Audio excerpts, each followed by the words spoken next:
Perkenalkan, saya Seram Storyteller. Sebelum menonton video ini, mohon bantuan teman-teman untuk mensubscribe channel ini, agar saya semakin semangat mengolah konten baru. Silahkan klik tombol subscribe dulu, nanti Anda dapat berubah pikiran kapan saja. Selamat menonton.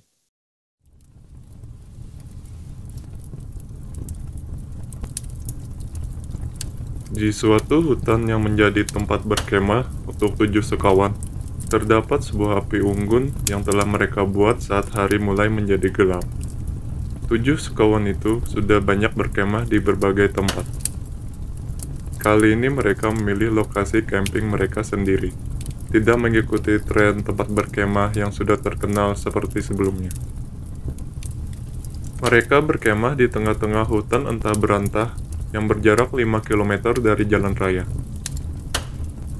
7 sekawan itu mulai berkumpul di sekeliling api unggun dan duduk di batang pohon yang telah mereka atur. Mereka mulai mengeluarkan panci dan mie instan untuk dimasak di atas api unggun tersebut. Kemudian, salah satu dari 7 sekawan itu, yang bernama Anton, menyarankan mereka untuk mengadakan kontes cerita yang seram. Baiklah, aku mulai duluan ya. Pada suatu malam, terdapat rumah yang sangat berhantu. Kemudian, gadis kecil memasuki rumah itu karena penasaran. Ia pun berubah jadi hantu. Tamat. Bagaimana ceritaku? Apakah menyeramkan? Tanya Anton setelah selesai bercerita. Tunggu, apakah itu saja? Kata Juna yang terheran-heran. Iya, bagaimana menurutmu? Jawab Anton. Juna memegang kepalanya dengan kecewa karena sudah berekspektasi untuk mendengar cerita hantu yang bagus. 5 lainnya tertawa terbahak-bahak karena mereka juga sudah berpikir akan mendengar cerita yang bagus dari Anton, namun malah sebaliknya. Hehe, maaf. Aku tidak terlalu ahli dalam buat cerita, kata Anton dengan malu. Santai saja, Anton. Kamu sudah berani bercerita itu sudah bagus. Bagaimana kalau setelah makan, Tony yang akan bercerita? Kata pemimpin grup mereka yang bernama Andri. Ya, aku tidak keberatan. Yang penting kita makan dulu. Mie-nya sudah masak, kata Tony yang sudah kelaparan. 7 sekawan itu membagi mie instan yang sudah masak. Beberapa saat kemudian, mereka pun sudah selesai makan.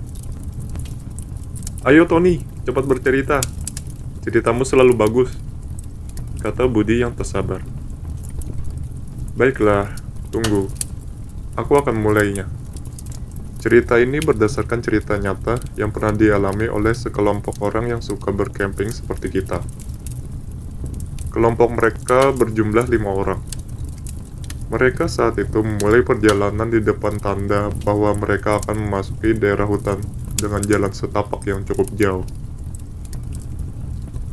Mereka bersemangat, dan saat akan mulai menyusuri jalan setapak itu, ketua mereka memperingatkan mereka untuk selalu berhitung saat berjalan memasuki jalan setapak itu setiap beberapa puluh menit dan harus berjalan berdekatan dengan orang yang di depannya.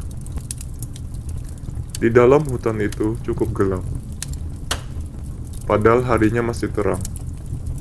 Hal itu dikarenakan pohon-pohon besar yang menjulang tinggi menutupi daerah tersebut. Hitungan pertama pun dimulai. Ketua mereka berkata, mulai berhitung.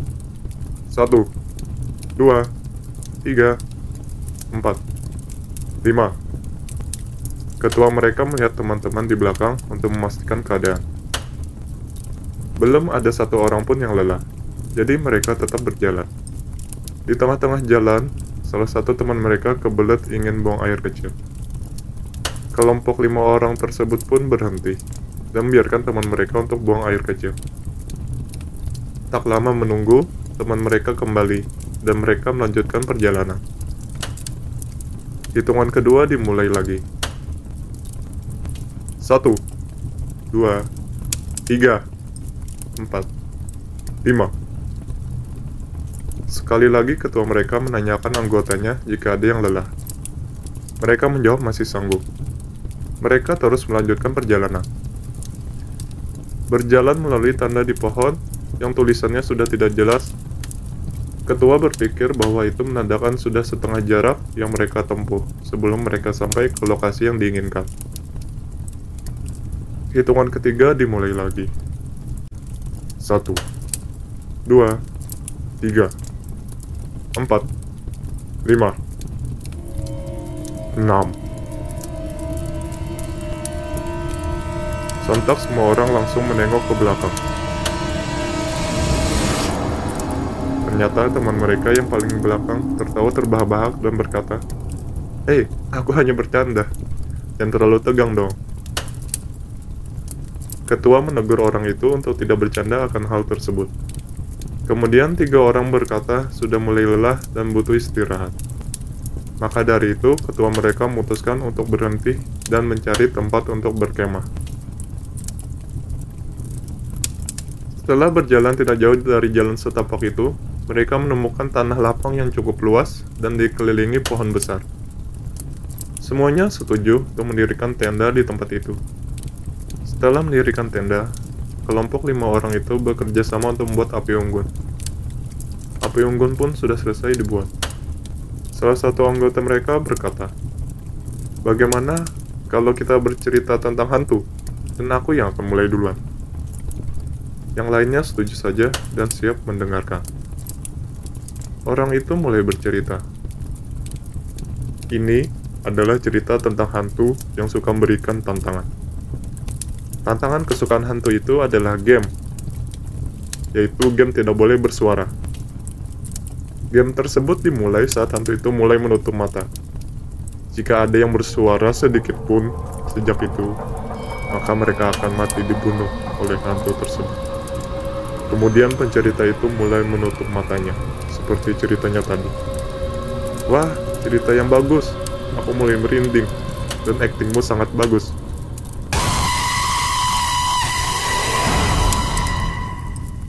Teman-teman yang lain panik dan berlari melihat kejadian itu. Namun, hantu itu sangat cepat dan membunuh semua 4 orang yang di sana. Sedangkan 1 orang sebelumnya sudah mati saat buang air kecil tadi. Tamat.